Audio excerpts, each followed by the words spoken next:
Boa noite, irmãos. Boa noite. Eu quero dar as boas-vindas mais uma vez aos nossos visitantes. Nós somos muito gratos a Deus pela presença de vocês aqui. Eu gostaria de pedir aos irmãos que abrissem as suas Bíblias em Gênesis 4, de 3 a 7. Enquanto isso, as crianças já estão saindo. Elas estão saindo agora para a classe delas, para ter um momento delas também. Então, Gênesis 4, 3 a 7. Eu devo dizer que os versículos 6 e 7 são dois dos versículos das Escrituras que mais confrontam o meu coração. Então, particularmente, eu tenho uma relação assim, um tanto quanto contundente com esses versículos. São dois dos versículos que mais me humilham assim. E eu espero que o Senhor também fale profundamente ao seu coração nessa noite. Um dos documentos mais importantes da história da Igreja, o Catecismo de Westminster, inicia a sua primeira pergunta da seguinte maneira: qual o fim principal do homem? E a resposta que se segue é: o fim principal do homem é glorificar a Deus e ter prazer nele para sempre, desfrutar dele para sempre. E de que maneira, irmãos, nós glorificamos a Deus? Vivendo uma vida de adoração a Ele, em espírito e em verdade, conforme nos ensina o nosso Senhor Jesus Cristo. Isso implica, naturalmente, numa adoração sem fingimento, sem cinismo, ou numa adoração de mera formalidade religiosa, mas numa adoração com integridade de coração diante de um Deus que é onisciente, que sonda e prescruta os nossos corações. Isso significa também ter prazer na pessoa de Cristo, no seu evangelho, na sua santidade, nos seus mandamentos, que não são pesados, segundo o próprio Jesus Cristo. Muito pelo contrário, eles nos fazem bem, eles fazem bem à nossa alma, eles nos tornam sábios, enquanto Deus é glorificado em nós. No texto que nós vamos ler aqui, nós temos dois tipos de adoradores. Um que manifesta uma adoração verdadeira, na qual há devoção, afeição a Deus, de modo que Deus aceita a sua adoração. E o outro adorador apresenta uma adoração que Deus desconsidera, rejeita, despreza. No fundo, é um falso adorador, porque ele certamente não tem satisfação, não tinha satisfação na pessoa de Deus. Talvez ele pareça mais interessado, ou parecia mais interessado em angariar algo para si mesmo. Então, nós vamos examinar agora, mais de perto, o texto que nós vamos ler em Gênesis 4, dos versículos 3 a 7. Aconteceu que, ao fim de um certo tempo, Caim trouxe do fruto da terra uma oferta ao Senhor. Abel, por sua vez, trouxe das primícias do seu rebanho e da gordura deste. O Senhor se agradou de Abel e de sua oferta, mas de Caim e de sua oferta não se agradou. Caim ficou muito irritado e fechou a cara. Então o Senhor lhe disse: por que você anda irritado? E por que essa cara fechada? Se fizer o que é certo, não é verdade que você será aceito. Mas se não fizer o que é certo, eis que o pecado está à porta à sua espera. O desejo dele será contra você, mas é necessário que você o domine. Esta é a palavra de Deus. Antes de explicar e aplicar o texto que nós lemos, eu creio que todos aqui estão familiarizados com o fato de que este capítulo de Gênesis começa a nos mostrar os primeiros sintomas da tragédia que foi a entrada do pecado no mundo, relatada no capítulo anterior, em Gênesis 3, quando Adão e Eva desobedeceram deliberadamente a ordem que Deus havia dado a eles. A partir daí, o coração humano se tornou um coração corrompido pelo pecado, e o homem se tornou capaz de fazer coisas terríveis. Se você está acompanhando aí a guerra entre Israel e o Hamas, um grupo terrorista da Palestina, você certamente está tendo uma ideia clara sobre o quão terrível, o quão cruel pode ser o ser humano alienado de Deus. E em Caim nós temos esse arquétipo. Ele é alguém caracterizado por não aceitar os desígnios de Deus e prefere viver de uma forma impenitente, tão insensível, que ele foi capaz de assassinar o seu próprio irmão, relatado mais adiante neste capítulo. No entanto, apesar disso, Deus não abandona completamente a sua criação. Ainda é possível vermos também, paralelo à queda, os atos de redenção de Deus sobre a humanidade. Além de Abel e Caim, neste capítulo, Sete, por exemplo, seu irmão, representa aquelas pessoas alcançadas pela graça de Deus que salga, tempera este mundo tenebroso. No entanto, os efeitos da queda são inevitáveis depois que pecamos contra Deus. E a gente já consegue ver isso nos 2 primeiros versículos deste capítulo. Adão e Eva geram Caim e Abel. Abel, um pastor de ovelhas, e Caim, um agricultor. E depois do autor descrever, no versículo 2, o ofício dos 2 irmãos, o versículo 3 e parte do versículo 4 nos relatam o seguinte: aconteceu que, ao fim de um certo tempo, Caim trouxe do fruto da terra uma oferta ao Senhor. Abel, por sua vez, trouxe das primícias do seu rebanho e da gordura deste. Só até aqui, por enquanto. A expressão no versículo 3, ao fim de um certo tempo, significa literalmente fim de dias. E quando associada à sentença que vem depois, que sentença? Caim trouxe do fruto da terra uma oferta ao Senhor. Ao fim de um certo tempo, então, denota certamente o fim da colheita que Caim havia feito,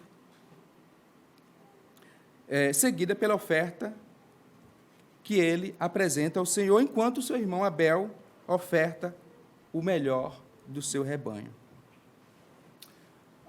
No contexto do Antigo Oriente Próximo, a palavra ofertas tem a ideia de tributo. Um tributo oferecido por alguém inferior a alguém superior. E logo depois, tendo ofertado ao Senhor o fruto da terra, Caim ao fazer isso, e Abel as primícias e a gordura do seu rebanho, acontece algo curioso no final do versículo 4 e início do versículo 5. Veja, no versículo 4, o Senhor se agradou de Abel e de sua oferta, mas de Caim e de sua oferta não se agradou. Curioso isso, não é? O autor não nos dá os detalhes sobre a razão pela qual o Senhor se agradou de Abel e de sua oferta, e não se agradou de Caim e de sua oferta. Todavia, eu devo dizer que essa aceitação ou rejeição não tem nada a ver, essencialmente, com o ofício dos dois irmãos, isto é, por Abel ser pastor e Caim ser agricultor, e nem pelo tipo de oferta que eles ofereceram, animal ou vegetal, não é este o caso aqui. Embora seja possível observar um contraste na qualidade das ofertas que eles oferecem a Deus, que pode estar associada com a intenção, com o movimento que eles fazem em relação a Deus. As ofertas podem ser uma exposição externa do que está no coração deles. E a palavra que nos ajuda a inferirmos isso aqui é a palavra primícias. Mais tarde, no livro de Êxodo, Levítico e Deuteronômio, Deus se revela ao seu povo como autor e proprietário da vida. Ele é o primeiro, por isso, primícias, a ter direito à participação nas colheitas, nos animais, nos homens, na consagração dos primogênitos a Deus. Além disso, o fato de Deus ter direito ao melhor que um adorador tinha a oferecer a ele. Neste caso, a gordura do animal oferecido por Abel representa muito bem isso. Abel, portanto, está praticamente antecipando uma boa atitude que seria sistemática entre o povo de Deus, que seria oferecer tanto o primeiro quanto o melhor a Deus. Não parece ser exatamente o caso de Caim aqui. Mas, de qualquer maneira, ainda assim, não é possível entendermos plenamente a razão pela qual Deus tenha aceitado a oferta de Abel e rejeitado a oferta de Caim, exceto pelo fato de que Deus, em última análise, aceitou a oferta de Abel com base na sua soberana escolha e para a sua glória. Mas, irmãos, diante dos decretos de um Deus perfeitamente sábio e da sua soberana vontade, qual deve ser a atitude sensata de pobres pecadores como nós? Exigir alguma coisa de Deus ou se curvar a Ele, se curvar diante dEle, adorando e reconhecendo a sua soberania? Senhor, Tu estás no céu e faz tudo como lhe agrada. Ou, numa versão mais antiga, tudo o que lhe apraz. Isso é o que diz, é o que declara o salmista no Salmo 115:3. Caim não parecia ter esta mesma percepção. No final do versículo 5, Caim ficou muito irritado e fechou a cara. O que nos dá um forte sinal do seu caráter mau e antiético em oposição à boa, perfeita e agradável vontade divina. E isso leva o Senhor no versículo 6 e início do versículo 7 a confrontar Caim. E, interessantemente, fazendo uma sucessão de perguntas. Veja comigo no versículo 6.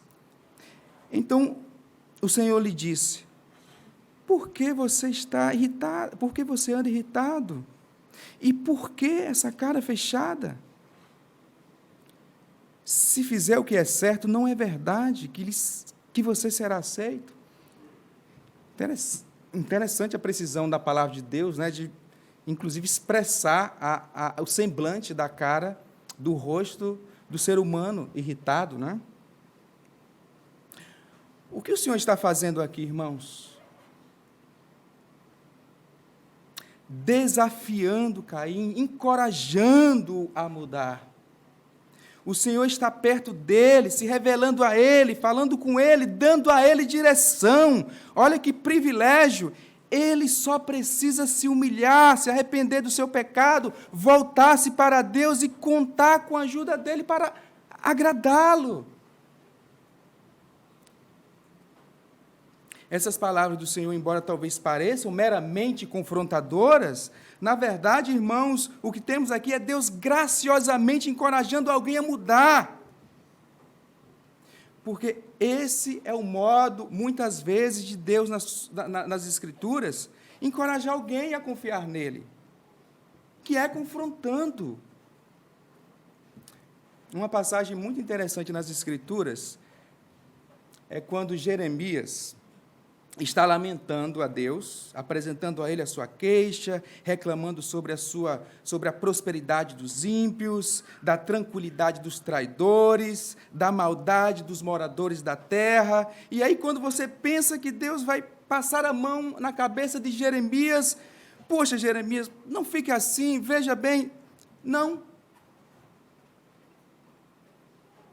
Veja só a parte da resposta que Deus dá a ele em Jeremias 12, 5. Jeremias, se você cansa correndo com homens que vão a pé, como poderá competir com os que vão a cavalo? Em outras palavras, Jeremias, a coisa vai piorar. Ainda temos trabalho a fazer. Coragem! Se esforce! Mas ainda assim é graça, irmãos. É Deus se revelando como um pai amoroso que deseja que os seus filhos estejam cientes da dura realidade que é este mundo tenebroso, mas também cientes do fato de que eles não lutam sozinhos.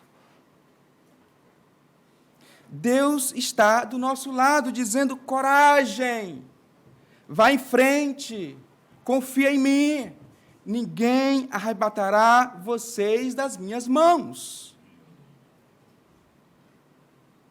Além do mais, não é interessante, irmãos, que Deus nos faça perguntas? Perguntas na sua palavra?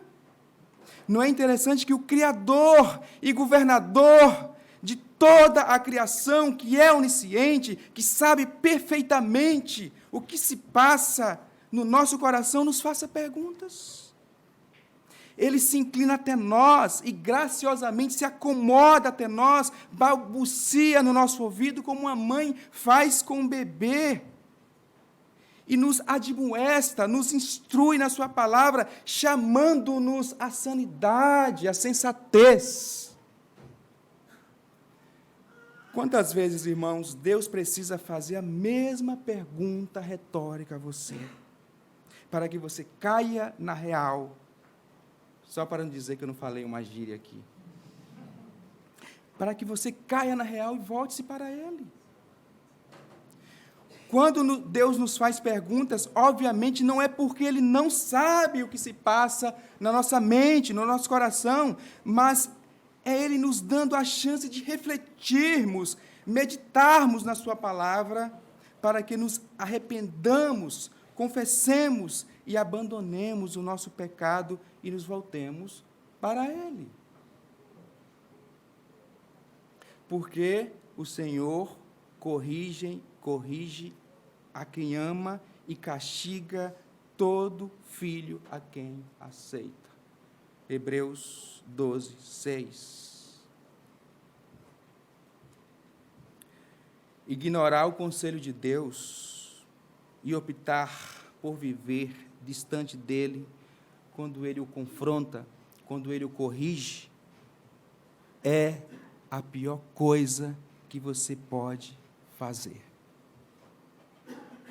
Distanciar-se de Deus é uma loucura, uma insanidade, uma insensatez, uma tolice. Quantas vezes, irmãos, Deus precisa nos admoestar sobre a mesma coisa? Na segunda parte do versículo 7, o Senhor continua instando Caim a mudar. Mas se não fizer o que é certo, eis que o pecado está à porta, à sua espera. O desejo dele será contra você, mas é necessário que você o domine. Nesta expressão, o pecado está à porta à sua espera, a ideia por trás dela é Deus caracterizando o pecado como uma fera selvagem, procurando devorar Caim. Isso nos faz perceber o quanto o pecado é maligno, é um inimigo terrível e destrutivo. Paulo descreve algo parecido sobre o pecado quando ele personifica o pecado. Veja, como se fosse uma pessoa astuta, violenta, um inimigo implacável. Em Romanos 7,11, ele escreve o seguinte, veja bem, no Romanos 7,11, ele diz o seguinte: porque o pecado, aproveitando a ocasião dada pelo mandamento, me enganou, e por meio do mandamento, me matou. Que foi o que aconteceu com toda a humanidade. O pecado trouxe morte ao mundo. John Owen, talvez o principal teólogo puritano do século XVII, escreveu um tratado abordando esta característica astuta do pecado, no seu livro A Mortificação do Pecado. No livro, assim como Paulo, ele também trata o pecado como se fosse uma pessoa, um inimigo mordaz, com força, vigor, que precisa ser mortificado, ter as suas forças esgotadas, se quisermos vencê-lo. E para Owen, mortificar o pecado só é possível sob a ação poderosa do Espírito Santo em nossas vidas. Ele se baseia em Romanos 8,13, que diz o seguinte: porque se vocês viverem segundo a carne, caminharão para a morte, mas se pelo Espírito mortificarem os feitos do corpo, certamente viverão. Em outras palavras, vencer o pecado só é possível se você tiver nascido de novo. Está sob a ação poderosa do Espírito Santo, a partir da obra salvífica de Cristo. E uma vez sido salvo por Cristo e viver sob o poder do Espírito Santo, vencer o pecado, em termos práticos, significa ouvir o conselho da boa e velha palavra de Deus e submeter-se a ela, evidentemente. A outra expressão no versículo 7, o desejo dele será contra você, mas é necessário que você o domine. É basicamente aquela mesma ideia de Gênesis 3,16, quando o Senhor lança aquela sentença sobre Eva, depois que ela havia pecado. A sentença é: o seu desejo será para o seu marido e ele a governará. Então, depois da queda, da mesma forma em que haveria situações em que Eva apresentaria um desejo pecaminoso ao opor-se ao seu marido, enquanto ele exerceria um domínio abusivo sobre ela, da mesma forma, Caim, como um ser caído, sob os efeitos do pecado, enfrentaria essa guerra dentro dele, uma guerra que todos nós enfrentamos. O seu desejo pecaminoso, ou seja, o desejo de Caim, ou seja, o seu pecado se oporia a ele, enquanto a sua responsabilidade seria dominá-lo. Obviamente, isso só é possível com a ajuda de Deus.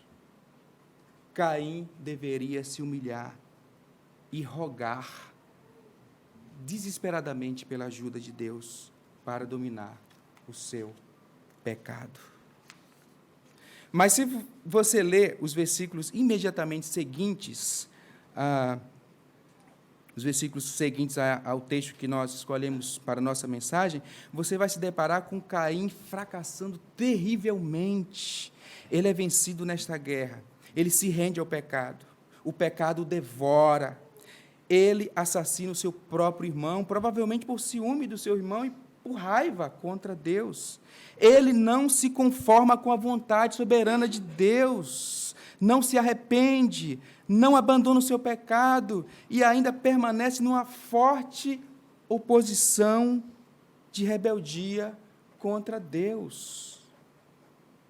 Que coisa triste, irmãos, é quando a pessoa despreza a palavra de Deus, vai fundo no seu pecado e se afunda até o nível mais profundo da sua maldade. É como se a pessoa cruzasse a linha da misericórdia de Deus, porque a despreza completamente, restando para ela apenas o juízo divino.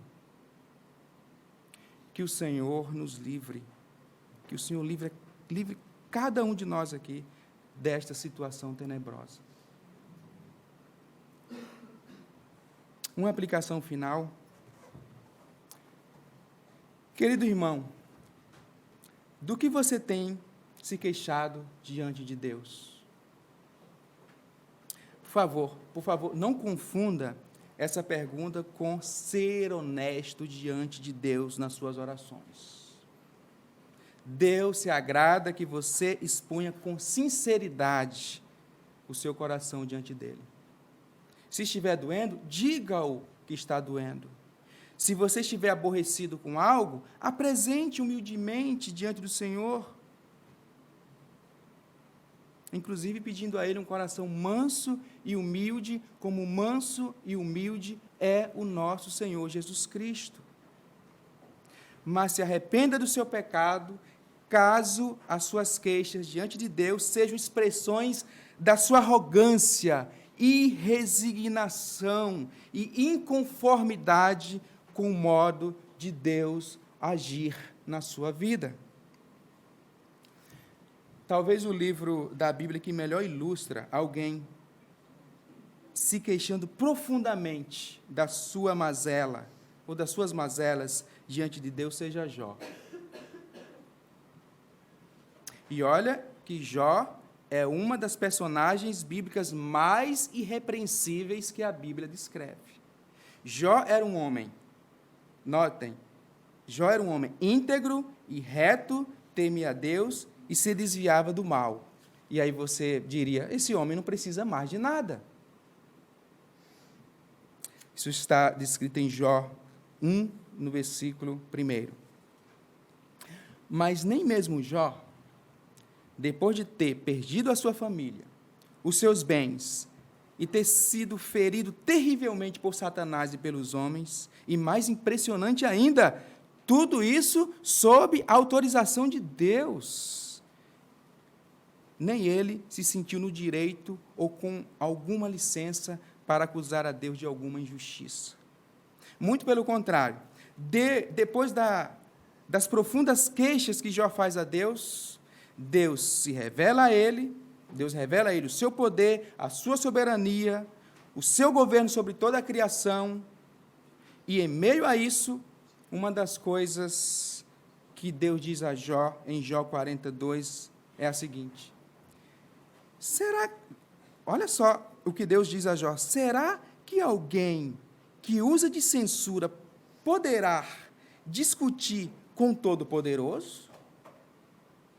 Que responda a isso aquele que critica a Deus. Bem, no final do livro, o que muda na visão de Jó? Jó passa a ter uma visão mais apurada, mais acurada da glória de Deus. E acredite, ele ainda encontra razão para se arrepender.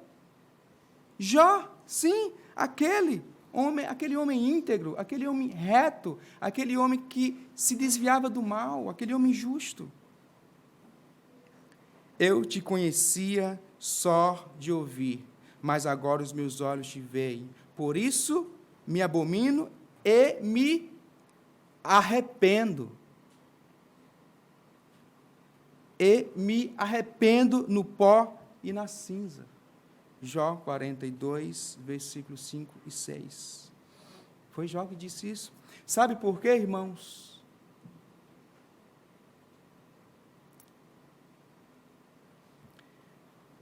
Porque, comparado ao caráter perfeito de Deus, comparado à sua santidade, comparado à sua soberana sabedoria, por mais reto, íntegro, irrepreensível que você seja, você não passa de pó e cinza. E se você tem o mínimo da sanidade, da sensatez de Jó, você ainda é capaz de compreender que sempre há espaço na sua vida para se arrepender dos seus pecados e conformar ainda mais o seu caráter ao caráter de Cristo. Por isso, nós sempre dizemos aqui nesta igreja, Cristo é o nosso modelo de fé e vida cristã. Ninguém se submeteu tão radical e alegremente à vontade de Deus como nosso Senhor Jesus Cristo. A minha comida consiste em fazer a vontade daquele que me enviou e realizar a sua obra. Ele pega o elemento mais essencial, pelo menos um dos elementos mais essenciais da vida, que é a comida, e ele diz que a comida dele é fazer a vontade do Pai e cumprir a obra do Pai que o enviou. Jesus disse isso em João 4:34. Nós, irmãos, somos chamados a abandonar o caminho de morte de Caim e aderir radicalmente ao caminho de vida que Jesus abriu para adorarmos alegremente o nosso Deus. Que o nosso Senhor Jesus Cristo nos ajude nessa santa tarefa. Vamos orar.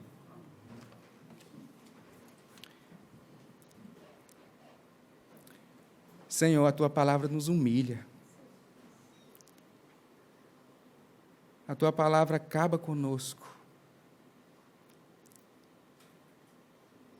A Tua palavra, Senhor Deus, ao mesmo tempo que ela mortifica o nosso pecado, ela nos vivifica no Senhor Jesus Cristo.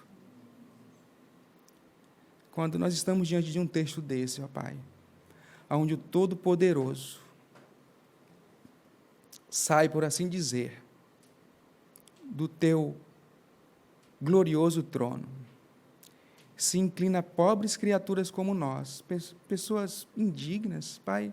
Quem é que não sabe aqui, Senhor? Quem é que não sabe aqui, Senhor?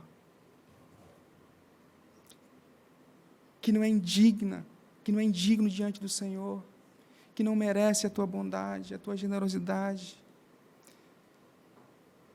Quem é que não sabe aqui, Senhor, que merecia o inferno, uma eternidade de inferno? Mas Tu desces do Teu trono, mais do que isso, Tu se humilhas, se encarna, vive uma vida perfeita na pessoa do Teu Filho. Compra-nos com o Teu precioso sangue, livra-nos da condenação eterna. Ó Senhor, mas tantas vezes, ó Pai, tantas vezes nós nos queixamos injustamente diante do Senhor. Tantas vezes nós fazemos queixas ilegítimas. Senhor Deus, como nós meditamos pouco no Evangelho de Cristo, no Evangelho da graça. Perdoa-nos, Senhor. Perdoa os nossos pecados. Ajuda-nos a sermos mais gratos, a contemplarmos a formosura, a beleza, a majestade, a perfeição, a glória de Cristo. Em nome de Jesus, Senhor. Pedimos também, se aqui nesta noite veio alguém que ainda não se rendeu ao Senhor, que é esta noite mesmo, arrependa-se do seu pecado e corra desesperadamente, imediatamente, aos pés de Jesus Cristo e seja assim salvo por Ele. Assim nós oramos em nome de Jesus. Amém.